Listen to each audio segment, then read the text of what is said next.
All right, well, welcome, folks. We're going to give folks just a few minutes to assemble, but I'm excited to have this conversation with you all today. For those of us that are already here, if you would just drop into the chat where you're watching from. Gives a sense of who's in the room. North Carolina, first to the punch. Oregon, Omaha, hello. Whoa, look at all these folks. This is a good mix of people. Well, glad to see so many people joining from so many different places. Normal, Illinois. I love that. We have in Oregon, we have a town called Boring. So, yeah, you can imagine all the conversations around that. Louisville, Dade City, New Brunswick. Hello, Florida. Thanks for joining from Dorset, UK. Glad to see you. And Jean knows about Boring. Nora, hello in Dusseldorf. Thank you for joining today.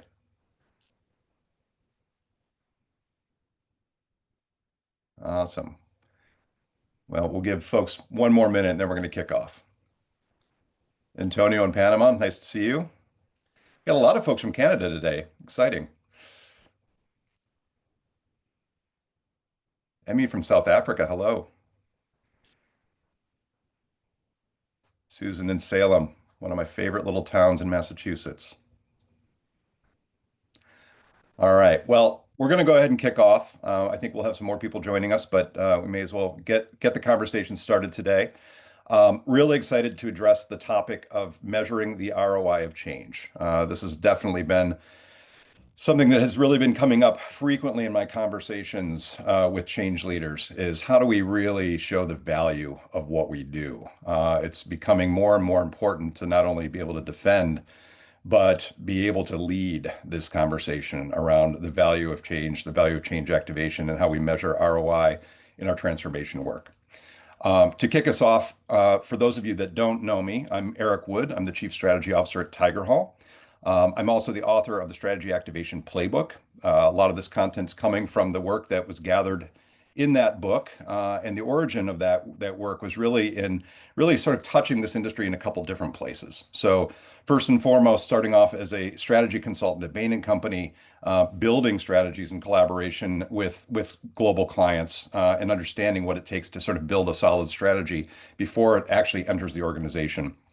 I've also worked within organizations, most notably at Intuit, prior to my last consultancy, where I had the opportunity to feel the pain of trying to stand up these strategies and bring them to life in the organization once those strategies meet people. So there's a lot of empathy for what you do every day. And then in the last 19 years, I led Explain, which is a design consultancy focusing on working with global organizations to create change and activation strategies to start to bring those strategies to life inside of organizations. So that perspective is really where I'm coming from today, and the root of a lot of the content that we're going to be sharing. The other source of the content is really in conversations with you. So I spend a lot of my time in conversations with change leaders, trying to understand what are the contemporary issues and opportunities that we're facing, and then translating that hopefully into some thought leadership that we can all share. My objective for today is pretty straightforward. I want to bust a couple myths. So the first myth is that you can't measure change. You can measure change, and we're going to talk about how to do that today. The other one that I want to make sure we address is that ROI is finance's job. The reality is ROI is your job. You need to be able to be completely fluent and be able to speak CFO for us to be successful in getting the resources that we need to truly transform the organization. So as change leaders, we're responsible for the demonstration of value both before, during, and after any transformation initiative. So we're going to talk about this today and discuss four things. First, how do we link adoption metrics to real business outcomes? We want to link those leading indicators to the lagging indicators that everyone else is looking at so that we can show our progress along the activation curve. Secondly, we want to talk about how to use technology to surface critical ROI signals. So there are places we can get the data. We just need to know where to look. Thirdly, we want to identify the sources of ROI for our change initiatives to help us build better business cases for our transformation work and for the resources that we need. And then lastly, I want to contextualize this within the overall transformation effort to start to see what is the expected value of making these investments and how big and how wide do we need to go to be successful. As a final point, as a takeaway, a lot of the content that we're going to share today in this webinar, I've also produced a white paper in the form of a playbook that for all the folks that have joined today, we'll share this out next week, which will give you some of the data and some of the content and some of the sources. So you'll have this at your fingertips to be able to use as a tool. So with that, let's dive in. And I would like to invite Julie to post a poll for us. I just want to get a sense of who's in the room and understand how you are approaching this problem right now. So the question specifically is, what financial analysis do you and your team do as part of your change activation approach? When you're beginning a change journey, what's the financial analysis that goes into it? So there's 5 opportunities here. You can pick any that apply, and then we'll get a sense of where the room is at.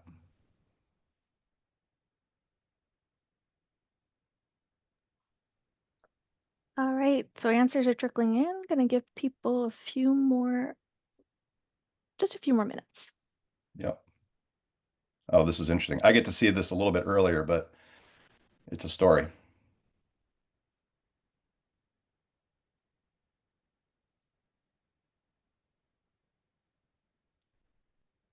All right, just a few more seconds.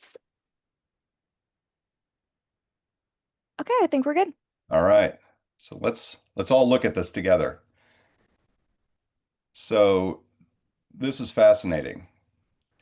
I wonder if this surprises anybody. I'm not terribly surprised. This is pretty consistent with what I've heard. But 30% of you said we don't do any financial analysis at all. 59%, the vast plurality here, said we align with leadership on the goals and metrics for the change effort.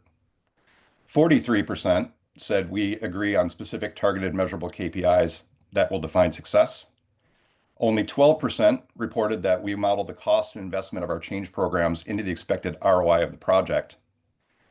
And there are 13% of you that are defining both leading metrics that measure change adoption and tracking those. So we're actually doing what we really need to be doing to be in the driver's seat. So my important takeaway here is, unfortunately, for a lot of us, we're in the passenger seat, right? So if we are in that 59% that principally are aligning with leadership on the goals and metrics for the change effort, the goals and the metrics are being given to us or put to us, but we're not actually driving them. So we're truly in the passenger seat here. And a lot of what I want to talk about today is how do we actually move into the driver's seat? How do we as change leaders get into a position where we're actually modeling these investments, we're modeling these costs, we're modeling these outcomes, and we're partnering to define what success looks like. In the process of doing that, we're also building our own credibility in the organization and being in a position to build a business case to win the resources that we need. So thanks for sharing that information with us. Let's dive into the content next. So the first thing I want to highlight is that we've got a lot of data in the world that tells us that change management is a great investment. I like to think of change management as change leadership, so you'll hear me using these interchangeably. But for the sake of the data points, we're going to use the word change management because that was what was measured. But we've got a lot of great information from folks that says, hey, if you invest in change management, you're going to be more successful. McKinsey tells us that companies with structured change management programs achieve ROI rates averaging 143% compared to just 35 for those that don't. We learned from ProSci that projects with great change management are 6 times more likely to meet their objectives. And Deloitte, who's had a lot of at-bats with this, states that effective change management can boost success rates of transformation initiatives by as much as 50%. So this is great data. Why aren't CFOs making bigger investments in change? Well, I think the answer comes down to this.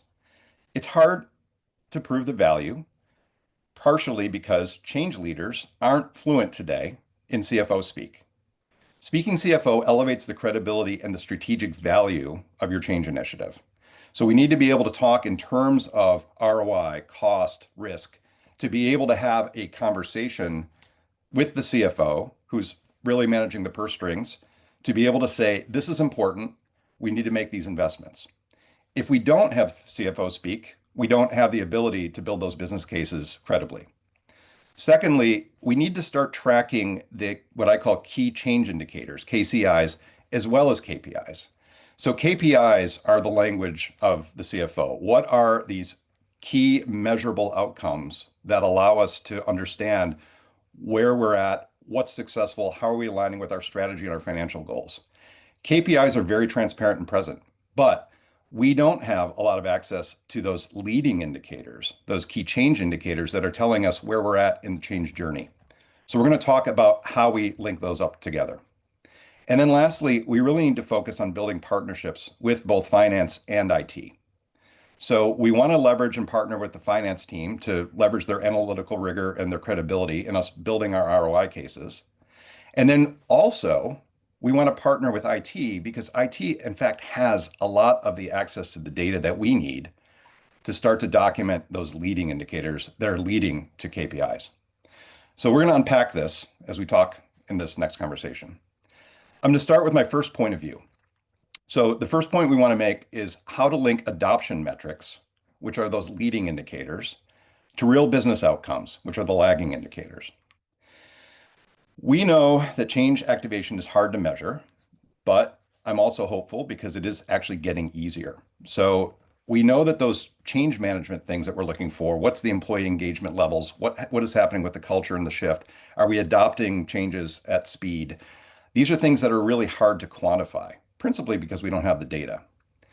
Whereas KPIs are easy to measure. So CFOs love these because they're clear, they're quantifiable, they are aligned with our financial goals and our strategic goals, and we have systems to capture this data and report it out in real time.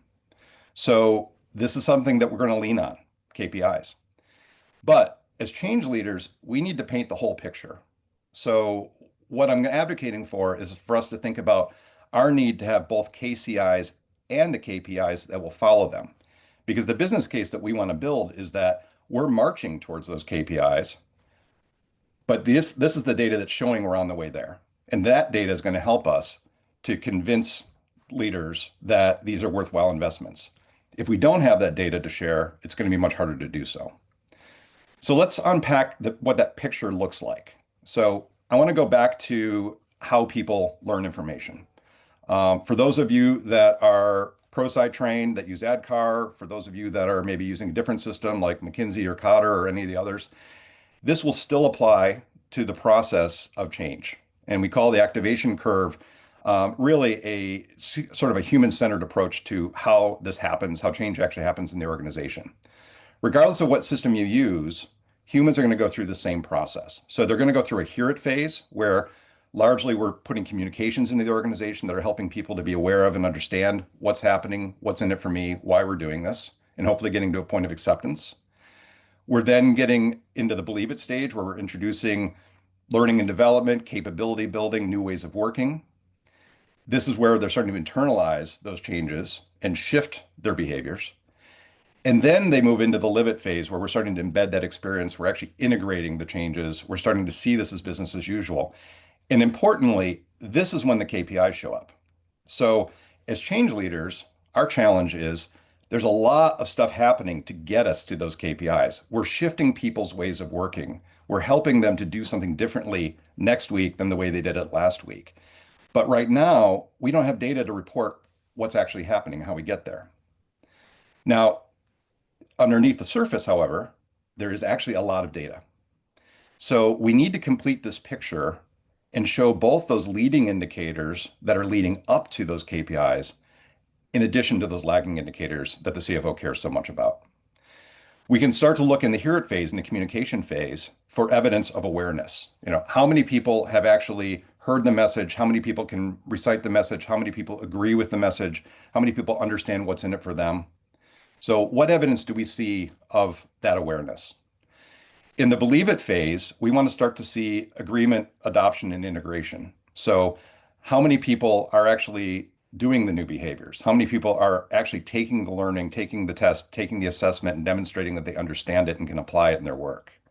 These are things we can also measure. And if we can start to show that people are moving up this adoption curve towards those new behaviors and integrating them at the top of this curve, we can predict that we're going to get to those KPIs. So what we're going to spend some time today is talking about how to get this data. This is the data that's really, really critical for our success. So second point of view, we need to use technology to surface this critical ROI signals. We have the ability to get this information. In fact, a lot of it is already in our organization. While KPIs are accessible and visible, we've got systems to track them in real time. We've built these systems. KCIs are also present, but they're siloed and they're inaccessible. So we've got employee sentiment data somewhere in the organization. We've got adoption rates somewhere in the organization. Lots of the change indicators we're looking for are somewhere in the organization, but they're often siloed into different areas of the organization. Maybe they're in Slack, maybe they're in Microsoft Teams, maybe they're in our ERP systems or our survey systems. They're not actually coming through transparently for us. So change leaders need to be able to build partnerships with IT to be able to access that data, to pull that data into the picture, to put that into our dashboards so that we can actually start to demonstrate the entire picture of activation as it's happening in the organization. If you're using a platform like Tigerhall, my company, we're starting to do this and we're starting to bring this together. So we can not only start to target and engage employees in these change conversations, we can also listen to them, understand sentiment, understand what's working, what's not, analyze that, and generate insights. So as change leaders, we've got the opportunity to use technology to actually get us the insights we need. However, for most of you, you probably don't have access to that type of a tool yet. So for you, what we're going to do is break this down and understand where do we get it. So again, KPIs, easy to track. They're visible, they're accessible, we've got them in real time. The KCIs are hidden in places like Slack, your LMS system, your project management or ERP system, survey systems that you may be using, Zoom data, and Microsoft Graph, for those of you that are using Teams as your environment, has all of this data. So if we can align with IT, change leaders can actually integrate these data streams into your dashboards and governance reports. And then you can start to make this progress visible. You can start to paint this picture.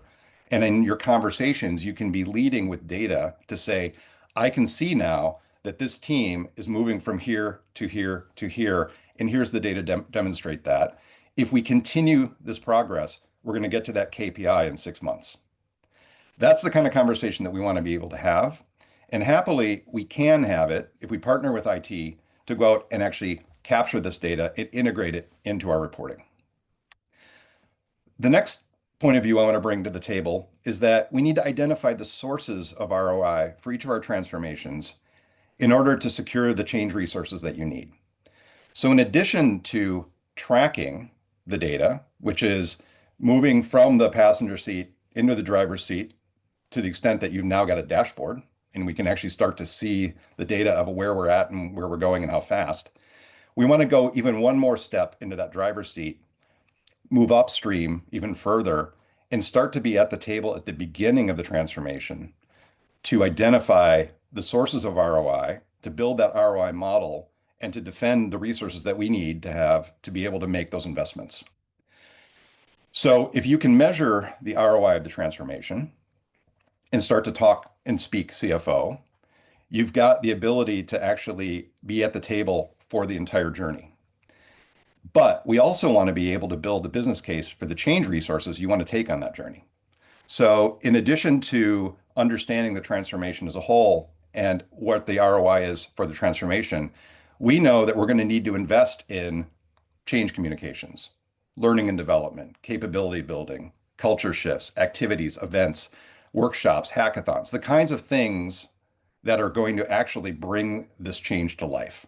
Getting employees to change behavior is going to require investments in change activation. So I also want us to be able to build the business case for those change resources. And determining the sources of ROI are really the key to doing that. Understanding for your transformation, what needles are we moving? And how can we build a compelling case that if we make a small investment or a large investment, preferably in change activation, we're going to be more likely to achieve those ROIs. So I've tried to create a picture for you to make this very simple. In CFO speak, there's what I like to call the sweet seven sources of ROI. There's seven typical areas that we can look for in a transformation. What's important is that each of your transformation efforts is probably going to look a little different, right? So if you're standing up a new technology, you might look to one of these for your justification. If you're doing a merger or an acquisition, you might be looking to other areas. The key thing is to start with understanding your business problem. What is the transformation?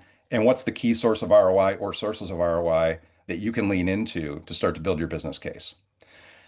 The best ROI arguments typically include one of these seven. So either because of this, we're going to have faster adoption and higher utilization.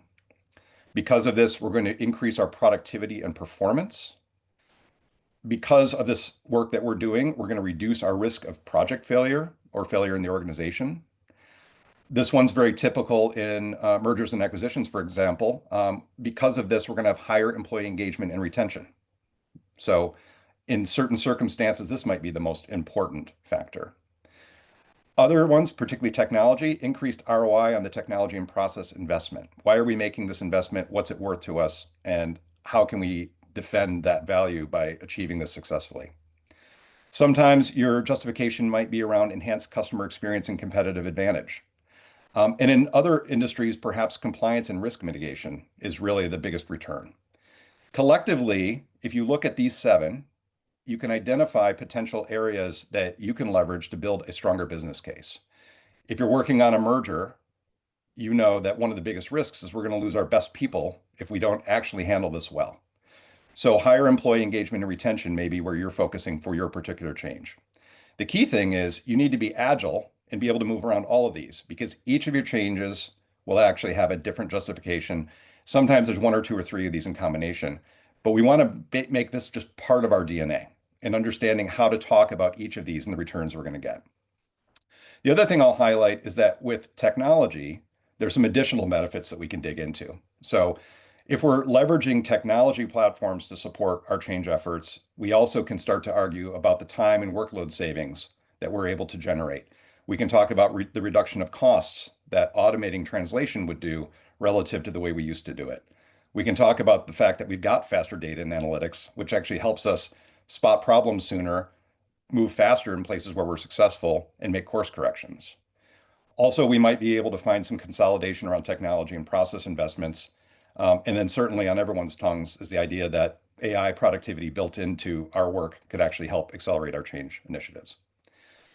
To help everybody make this a little bit simpler and more practical, I've created a quick guide to each one of these and the potential sort of rule of thumb of how you might benefit from this. So for example, as you're starting to think about your sources of ROI for your particular change initiative, you can go into here and understand, okay, for higher employee engagement and retention, for example, that case we were just talking about, there's a lot of data that suggests that we can assume 60% reduction of turnover if we implement effective change activation work. These are rules of thumb, but they're directionally correct and they're backed by data. And so we will share with you the sources of this data so that you can start to build these business cases and make reasonable and credible estimates of the kinds of ROI that you can expect by making the investments that you're arguing you need to make. So last of the 4 points of view, I want to talk now about the expected value of tipping the transformation scale. So that investment in change activation that we're arguing for needs to now be contextualized into the entire investment for the transformation. So what we really need to be able to do is start to shift from making change activation a nice to have to we're in the driver's seat. This is a must have and a part of our strategic objective. One of the first things that CFOs are going to ask us is how big, how wide? So how much investment do we need to make? What's that going to get me? And how can we quantify that? So what I'd like to do is introduce a simple model that you can use to help think about this.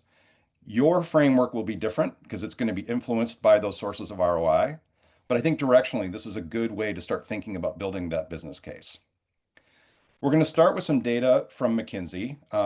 Our friends there did a really interesting study that I quote in my book, where they asked this question and said, what is the tipping point? How many people do we need to reach? I think they had exactly the right hypothesis, which is we don't need to invest in 100% engagement of the company. We don't need everybody to go on this journey with us, but there is a certain minimum number of folks that we want to bring along. And if we do that, we'll build the momentum and the movement to be able to ultimately achieve our objective. What they did was look at 60 different companies that were encountering long-term transformation efforts over the course of a couple of years. And they studied which ones worked, which ones didn't, and what did they do. What they found was really fascinating. For most of those companies, the engagement rate of employees around their change was right around 2%. In those companies, actually, when you looked at the total return to shareholders after those couple of years of study, underperformed against their peers to the point of, sort of, you see this red bar here, negative 18% relative to the peer group. Whereas at 7%, they started to see the tipping point go to positive returns. So relative to their peers in this group of 60 companies, those organizations that invested in engaging at least 7% of their organization started to generate positive total returns to shareholders relative to their peers. And then what we saw that was really fascinating was that the more they engaged, the faster and the larger those returns were. So if we engage to a deeper degree, 14%, 20%, 25%, we start to see that ramp go up. Now, the important point here is that we don't need to go to 100%. So in their data, even at 21 to 30% engagement of the organization, they were seeing significantly outsized returns. So leveraging this concept as a conceptual framework, I'm going to throw some crazy math at you here. Don't let this equation scare you. Very simply, expected value is an interesting way to start to frame up and contextualize how our strategies and our strategy activation investments fit into the overall transformation.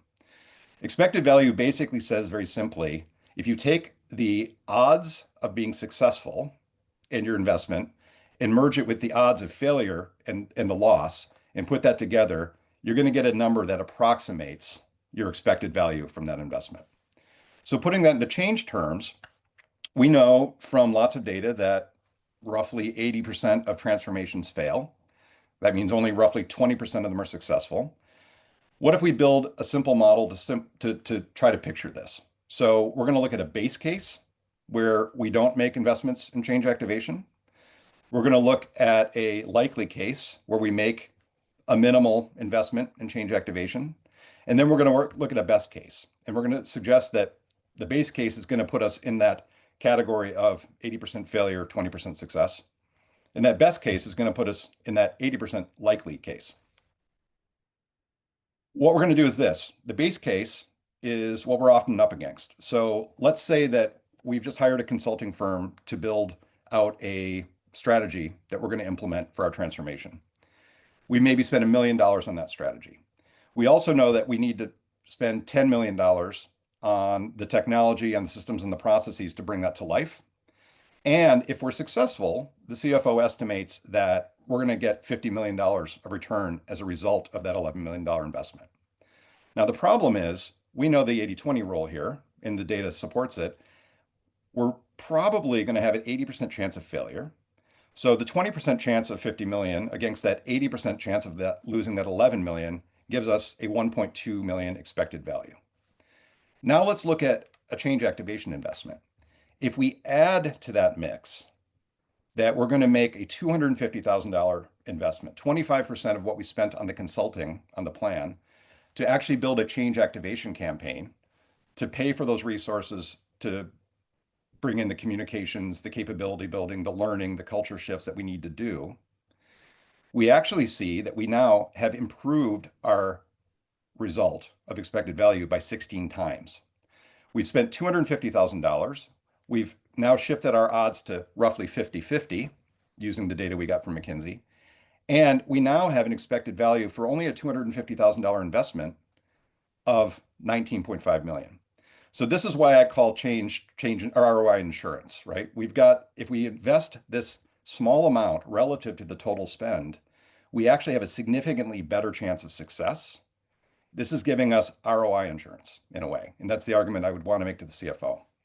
Let's go to that best case, just for an example. If we actually said, you know what, we really want to go all in here, we're going to spend as much on the change activation as we did on the strategy itself. We're going to spend $1 million on this, pushing our total spend up to 12 million. So again, in the scheme of the whole strategic investment, still a fairly small number. We've now improved our expected value equation with an output of 30 times the base case. So the point of all of this is simply to say, this is illustrative, but you can start to be thinking about this framework as you start to contextualize your investments in change and activation, not as a nice to have, but more critically, as a strategic investment that is going to actually help this transformation be successful. If you can find the right sources of ROI, if you can start to understand how your change activation will improve your odds, you can start to build this business case and be able to show it to the CFO in a meaningful way that will help you defend the investments that you're seeking to make. So as a takeaway, I know I've given you a lot of content today, but we're going to share out with you some of the plays, the approaches, the data, importantly, that you can use to build your own business cases and defend ROI. We'll be sending out the ROI playbook to you. I want to give you a couple summary plays to be thinking about that you can start to apply. First, define success early. We are often, as change leaders, coming too late to the game. Oftentimes, the strategy's been done, the transformation's been done, the planning has been done, and then they come in and say, "Hey, change team, we need your help to actually bring this to life." That's too late. We need to go all the way at the beginning, as soon as we're talking about a new strategy, and engage in the process of understanding what are the outcomes we're trying to reach, what is the potential ROI, and how do we get a seat at the table, in the driver's seat preferably, to start to define what we need to do to bring that change to life. Secondly, we want to befriend the finance team. We need to be able to co-develop that ROI model at the beginning. We need to be able to defend it throughout the process, and we want to leverage their expertise and their credibility and make them partners in the process. If we do that, the third play, we can quantify and categorize benefits in real time throughout the process. So if we can clearly differentiate between financial outcomes and those indirect improvements, as well as those leading indicators that we talked about, we can now have a more interesting conversation that's informed with data that's going to help defend our business case. Likewise, fourth play, we want to build partnerships with IT. So IT can actually help us get the keys to those data sources we don't have today. They can help us identify in the organization where we can get that information and be able to bring that into our information or into our dashboards so that we can then track those leading and lagging indicators. Microsoft Graph, for example, if you don't know about this, if you're in a Teams environment, if you can get access to Microsoft Graph data, you can basically fill out that entire activation curve and all the key adoption rates, sentiment, information about people's perspectives on did the town hall land or not? Does this training, is it actually helpful? How are we adopting this? How do I feel about the change? The data is out there, so you need to work with the IT team to be able to get it so you can put it together. And then when you do that, you can then embed measurement into the governance. So you can now track data real time, and you can have a seat at the table of steering the transformation with your hands on the wheel rather than sitting in the passenger seat. Lastly, you then want to make sure that you're using ROI to constantly adjust and improve your program. So as you're driving that transformation, you're going to need to constantly course correct. You're going to learn some things are working well and you can go faster. You're going to learn other things aren't landing. Maybe you need to make a new investment. Maybe this team's not getting it. We need to invest more today in more learning and development to help them get there. You want to be able to make those course corrections real time and defend the resource needs that you have as you're going. So use ROI to adjust and improve. So with that, I'm going to close with a couple of thoughts, and then I think we will have some time for a few questions. But for all of you change leaders, we know that change is constant. We're always managing not one transformation, but multiple transformations. So we want to be able to understand how each one of them is unique and different, and be able to talk to the CFO, to the folks that are holding the purse strings, to our leaders around the ROI of each and what makes them different. We need to be able to speak CFO and talk ROI to get those resources that we need. And we need to be able to tailor it to each of those different cases. Each transformation is different. The source of ROI is different. Your business case for each is different. We need to be fluent. Couple takeaways for us. I would love to have these questions in your head at all times. So you should be asking questions like, have we explicitly defined the measurable success outcomes? Rather than waiting to be told what the outcomes are, go get a seat at the table and have this conversation. Probe on whether or not we're truly tracking those critical metrics or just the convenient ones. Are we only looking at KPIs because they're easy? What about the KCIs? How are we going to get those? Where are they? Where are they in the organization? Who can I talk to find them? We want to also know who owns the visibility and accountability for demonstrating ROI. And if it's not you, it needs to be. So understand who are those folks that are tracking this information and join them. We need to partner with them to be at the table so that your transformation office, your change leaders are ever present in the business conversations. In terms of sort of next steps for each of us, what I would encourage you to do today is go out and start to mobilize those finance teams to start to validate your own ROI framework. If you don't have a framework, partner with them to build one. But understand how your organization does this, understand what models are already there, and go dig into them.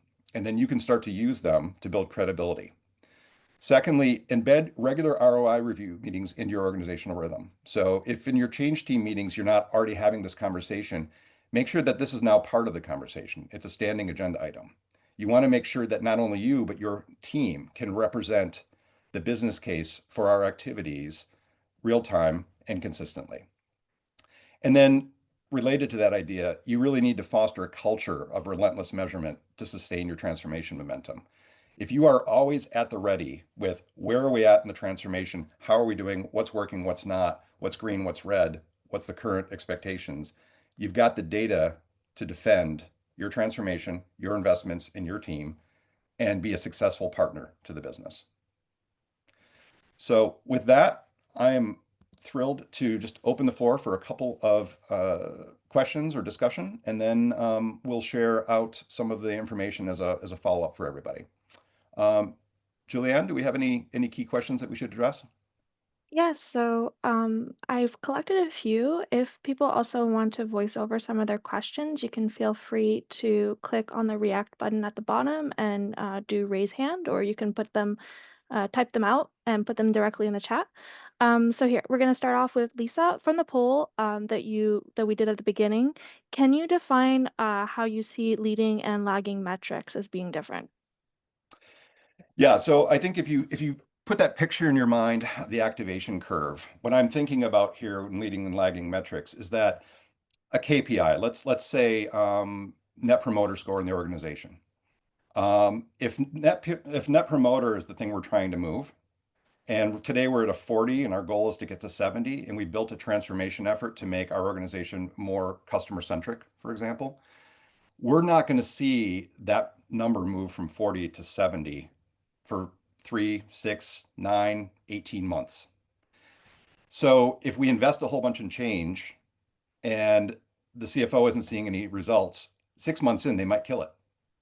What we want to get are the leading indicators. So KPI, net promoter, is a lagging indicator. It's not going to show up for a long time. We need to be able to demonstrate the leading indicators and show, hey, wow, I can actually measure how many folks understand our customer centricity initiative. I can actually show you how many folks are actually shifting the ways that they're working. They're doing meetings with customers in different ways. Our customer success team is behaving in different ways with customers. We're getting positive feedback from customers that they're seeing the changes. Those kinds of sentiment data, activity data, so on and so forth, are leading indicators because what they can demonstrate to the CFO is that we're starting to see the progress. We're starting to see our organization transform into a more customer-centric organization. And that is marching us towards getting that higher KPI, the new NPS score. So for whatever your transformation is, that's the stuff we want to look for. What are the leading indicators that give us evidence that we're making these changes, we're making these investments, and these investments are working? The communications that we did landed. The learning and development that we've invested in is actually changing behaviors and their ways of working. Customers are seeing the results. Those are the kinds of things that we want to get in that leading indicator category and start to use as data. Thank you for that question. We have Trin who asked about having a couple of harder metrics. Some of them are more superficial or maybe a bit of more of a vanity metric. Can you share other examples? Trin, if you're on the call and want to give us a bit of a voiceover on that. Um, Here. Oh, I think they left, but here, if you want to just answer the question. All right, can you restate the question then? Yeah, so how do you get to the harder metrics then? Less superficial. Like, what are some of the harder hitting metrics then that you can present around transformation? As leading indicators? I Yep. think, back to the activation curve, I think what I want to do is find so in every transformation, we're going to probably start with communications. So we're going to start with saying, this is our vision for the future, this is our strategy to get there. And in that phase, what we want to look for is the degree of awareness. So how many people in the company actually understand the strategy, number one, can maybe replay it in their own words because that expresses comprehension, number two. And number three, are aligned with it. So say, yes, I'm on board, I'm ready to move forward. If we can actually enumerate that through sentiment data, through conversations, through feedback loops, we can start to have a sense of, all right, we need to spend more time in the communication phase because people aren't getting it. Because what happens is if we don't measure that, we jump right ahead to the next part of the plan and we have already lost because people don't understand the vision and the strategy. So how can we actually move to action? So you want to find whatever for you are the indicators of awareness and the indicators of alignment first. Second, in your organization, you want to start to see whether people are starting to change their behavior. So what are the measures of change? So for example, if you're standing up a new CRM system, and we want to see are the sales team actually doing the rhythms that we want them to do to be able to move a deal through the pipeline. There's data that can tell us that. We can start to see how many people are exhibiting X, Y, and Z behaviors by looking at data. So for your initiative, what are those things that are exhibiting behavioral changes? That's also the kind of leading indicator data that we can use to defend our business case because we can say, hey, the Australia team's really killing it, but in EMEA, we're really having trouble getting people on board with this new way of working. We need to make a different investment there. So those are the kinds of things, sort of awareness, engagement, alignment, behavior change that I would hunt for to make and build your first sort of set of KCIs for your organization. Awesome. We have a question from Anne Marie. What are some questions to ask IT to start alignment conversations? And do you have any real life examples of tracking mechanisms that were put in place with IT to measure KCIs? Yeah, so can't name it, but we have a client, for example, that was able to get access to Microsoft Graph data. What that allowed us to do is be able to dig in and understand sentiment, for example. How do people feel about this? People are making comments constantly of, yeah, this, that town hall was great. That town hall was terrible. I didn't understand this. I did understand that, but I don't agree with that. That kind of content, sentiment data largely is qualitative. But if you actually aggregate that data across the entire organization, you can now enumerate that 33% of the people are not on board with this initiative, and here's their key three issues. That's the kind of thing that we can partner with IT to get.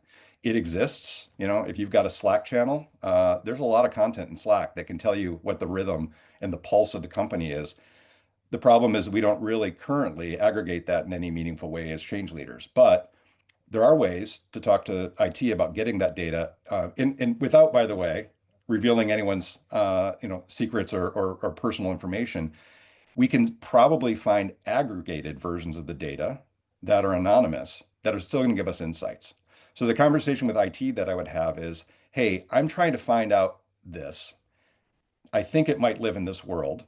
How can I get this data in a way that doesn't threaten anyone's privacy, but gives us an aggregated picture of the bigger picture? That's the kind of conversation we want to have. And the biggest issue here is going to be privacy information. So go in equipped with, potential solutions to how you can get the data in a way that doesn't actually attach anyone's names to the information. If you can do that, and especially if you can convince a business sponsor to support you in this, you're likely to be able to get access to that information. So let's take Uh, one more question, Julie, and then I'll bring us to a close. yes, so we have a hand raised. So Shelly, here, I will give you permission to ask your question live. Thank you very much, Julianne. Appreciate it. My question is about gathering the sentiment data. So I've actually chatted with our IT friends in the past, and just kind of curious. So you mentioned Microsoft Teams graph, which, from my understanding, is an entry point into the data.